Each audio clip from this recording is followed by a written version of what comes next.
this anime cannot be good for my health. I mean, when I am sitting here doing, just, being so freaking enthused by so much adorable moments in this series, I know for a fact my heart is just racing because of just the cuteness. The cuteness is just so adorable. I mean, the entire freaking situations with Roka's chibi form. I mean, she was 95% chibi this entire episode.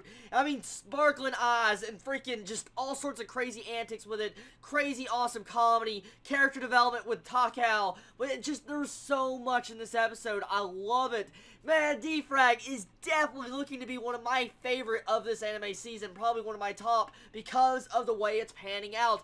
This freaking episode, this series is just so, I love it. I love the freaking chibis. I mean, for one instance, what really won me over in this episode and what chibi section I loved the most was when you get to see Takao, all of a sudden you see Roka go chibi mode, and she starts doing this on her freaking opine. I'm like, are you serious? Now, I know this is supposed to be fan service type thing, but that was just so freaking adorable. She's like, I was like, yeah, I can't control myself. This was a really good episode. I love it. There's so many good moments. Not just because of the chibis, just because of certain adorable, embarrassed facial reaction blushing with Takao. Another great moment in this episode without the chibis was freaking Kazuma just getting his entire meal ate by Roka. I mean, literally he opens up his bento box and all of a sudden they're saying accuse him and his sister makes it, and that was really interesting. I did not know basically our main character Kenji actually had a sister. I never thought about that. And so finding out about this was a completely different development for his character, and I can see exactly what is going to happen later on to sister. She's going to probably spice up the entire crew of the club, most likely join the club in a couple episodes from now, and going to make freaking this episode or this series just really freaking awesome, even better. Now, I mean, the entire comedy antics of Kenji, his backstory. That backstory was freaking deep. I mean, okay, so we can see right at the beginning, Ataru had his masochism really freaking early in his life. I mean, right straight out early in life, he says he wanted to jump off a freaking building. He wanted to jump off a building, and his entire aspect of why he said he could survive it was because he thinks he doesn't feel pain as much anymore. Like, he's adept to pain. And I was like, oh my god, just...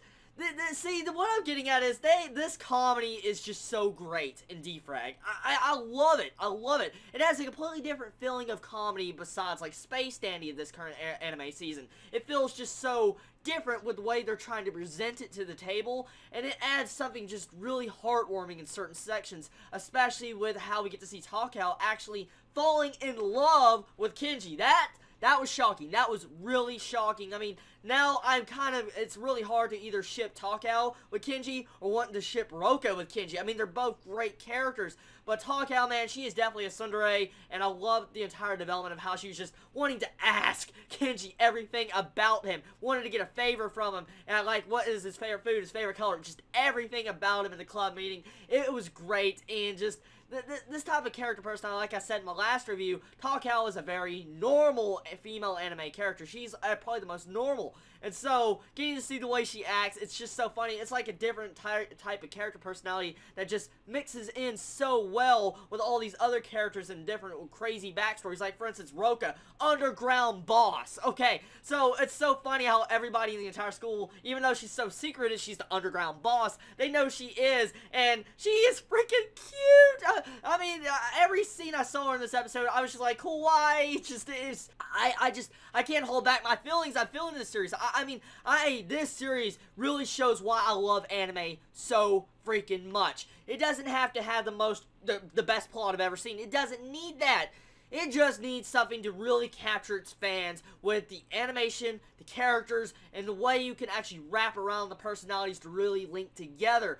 And that is what this actual series is doing, and I think that is why I'm enjoying it a lot. Yes, I love storytelling anime a lot better, but D-Frag has something completely different from the other anime this season, and I like it. And you're probably all going to think I'm biased because of it has a bunch of chibis, in which that is actually probably part of the factor of it. But, I mean, still, I swear, like I said last review, they literally made this anime for me. It literally is just for me. It doesn't have so much explicit fan service that it destroys the series. It has enough fan service to be able to use it as comedy, and to be able to have just nice, good, freaking awesome, cute little moe moments, like I said, with the freaking pounding of the freaking opie. It just, you know, I love it. I love the art style in this series. The art style is great. The way they draw the chibis are so adorable. I mean, even the normal expressions with Roka when she's actually not in chibi mode and she's got all moe mode, she's in, and you just see like the entire background pop up with nice good drawing and all that. That is really beautiful. I love it. And one thing I've forgotten to mention quite a bit about the series is the music. The music, I love it so much. I love this music because it really fits in with the antics of this club room, especially the entire beginning of this episode. Okay, so we get this entire section. It looks like it's going in space. When this episode first started, I want to be honest with all of you, I thought I was watching Space Dandy. I really thought I was watching Space Dandy, and I was really trying to judge in my mind, are they trying to reference Space Dandy? But I completely erased that. But I love how they had a completely different tone of animation and feels, like, I guess, atmosphere in the series with that entire section with just the space part right at the beginning. I mean, Joe, we got some major freaking character background development to him for him to be a freaking card on the porn magazine board game.